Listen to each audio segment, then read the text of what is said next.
Teddy played a Game Boy game. He got the gray Game Boy out of his pocket. But in my pocket, I'm wearing jeans with huge pockets because I'm pulling out my Sega Game Gear. And I played a Game Gear game today. Back whenever I was a wee lad, the Game Gear was my original first console. It was something very special to me, and I felt like going back and replaying a game that I hadn't played through in quite a while. Have you guys ever heard of this character? Um, his name's Sonic the Hedgehog. I No, played tell Sonic me the more. Hedgehog. I played Sonic the Hedgehog for the Sega Game Gear. Not to be confused with Sonic the Hedgehog for the Sega Genesis or Sonic the Hedgehog for the PS3 or Xbox 360. This is Sonic the Hedgehog for Game Gear, also available on Master System if you have one of those things.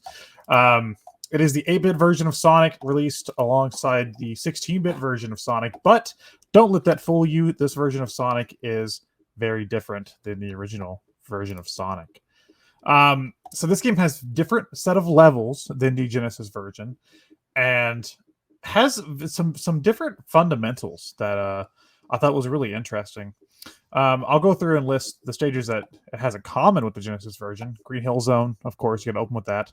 Labyrinth Zone returns, which is less egregious here than it was on the Genesis version, and Scrap Brain is also here. But you have different zones included with this game. Those zones are Bridge Zone, Jungle Zone, and Sky Base Zone. And the order of progression goes from Green Hill to Bridge to Jungle to Labyrinth to Scrap Rain and then to Sky Base. I actually think the level progression in this version of Sonic makes a lot more sense thematically than it does in the Genesis version. That's something me and Teddy have touched upon before. Because the first, the 4 set of levels seem more natural, and then you get to more of like the factory-ish areas. This game is a lot of fun. It is not like a regular Sonic game. It's a slower experience, meant to be more of like a regular 2D platformer. But I find that to be kind of cool to play with the Sonic level designs in this format. Some other differences is that you don't collect Chaos Emeralds by playing special stages in this game. Chaos Emeralds are just hidden in certain levels. So if you have a sharp eye, you can just find them hidden in the levels. Special stages in this game are these rooms filled with rings and paddles and pinball stuff like you'd see in normal Sonic games. But you just do it to collect 1-ups and continues. So really, that dynamic from the Genesis version was not carried over here. Overall, I had a lot of fun playing this game. I played through it twice actually before we recorded this episode. Not today, but in the past few weeks.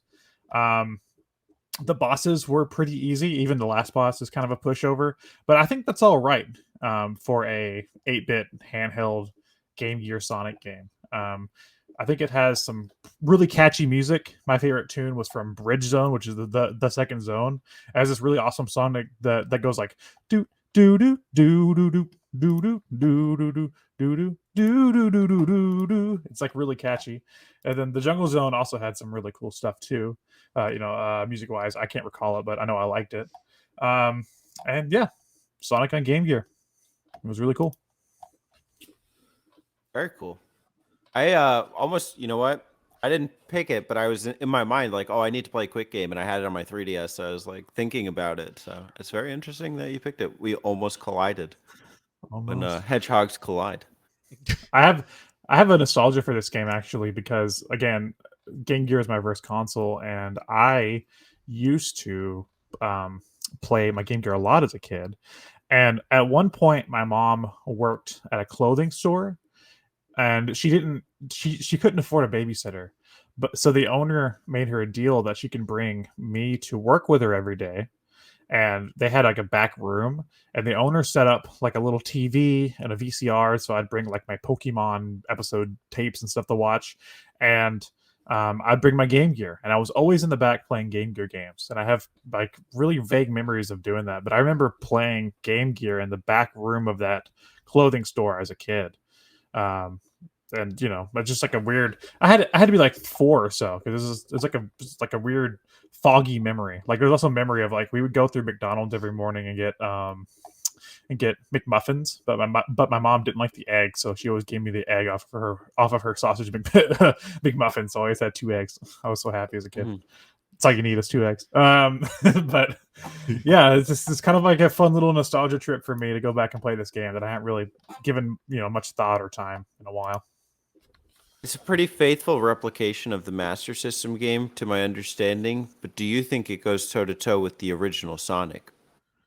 I think there's elements that are better.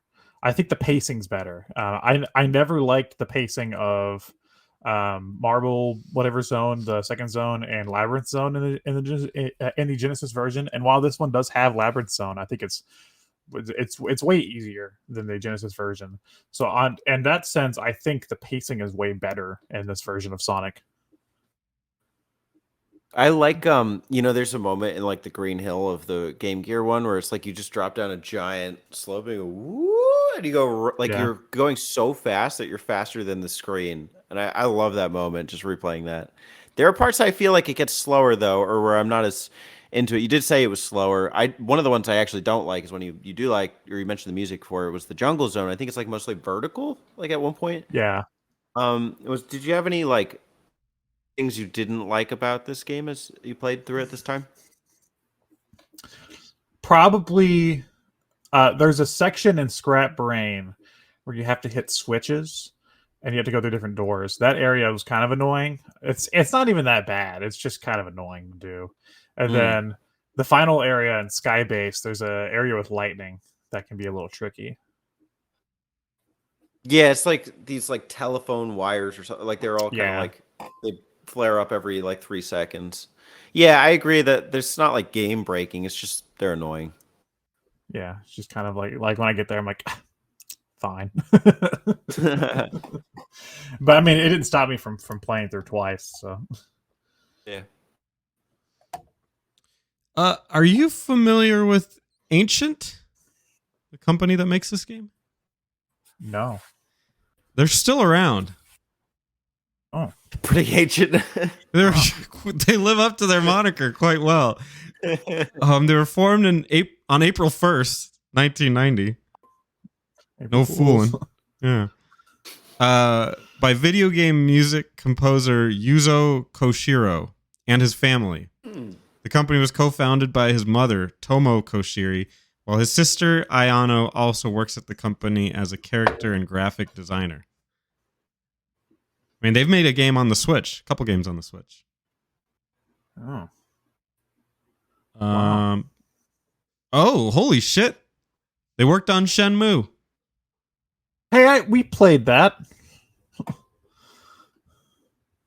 last episode. Did that for your dad. Yeah, there were no forklifts in this game, sadly. Yeah. I don't believe it.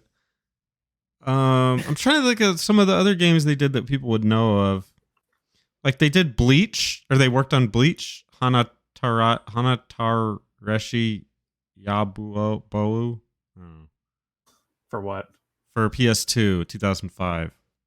Fusion Frenzy 2 on the Xbox 360. Oh wow, that's a weird one because the first game was like I forget who made the first game, but that was like an Xbox party game. And they did Beyond Oasis on the Genesis. Oh yeah, I know that game. And then The Legend of Oasis on the Saturn. Oh, I don't know that game. Streets of Rage 3. Oh, like the Genesis version? Yes.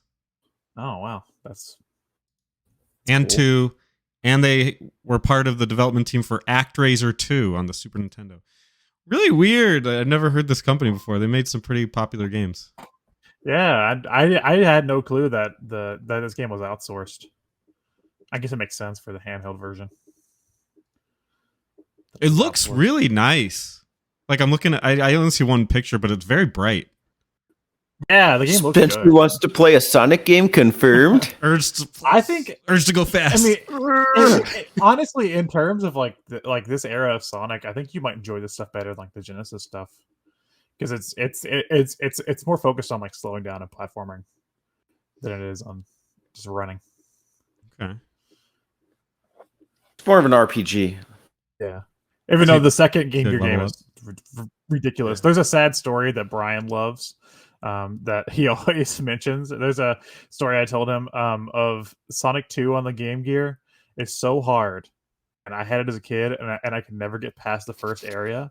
But I would always turn it on, and while I was back in that room in the at the clothing store, I would turn it on and watch the demo run, and just watch the Sonic and Tails play through all like these little levels, and I would just be like, I wish I could play that level, but I could never get there. I could never beat the first boss.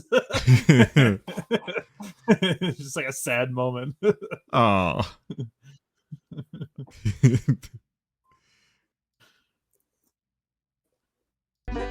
Hey y'all, don't forget to subscribe to them button mappers.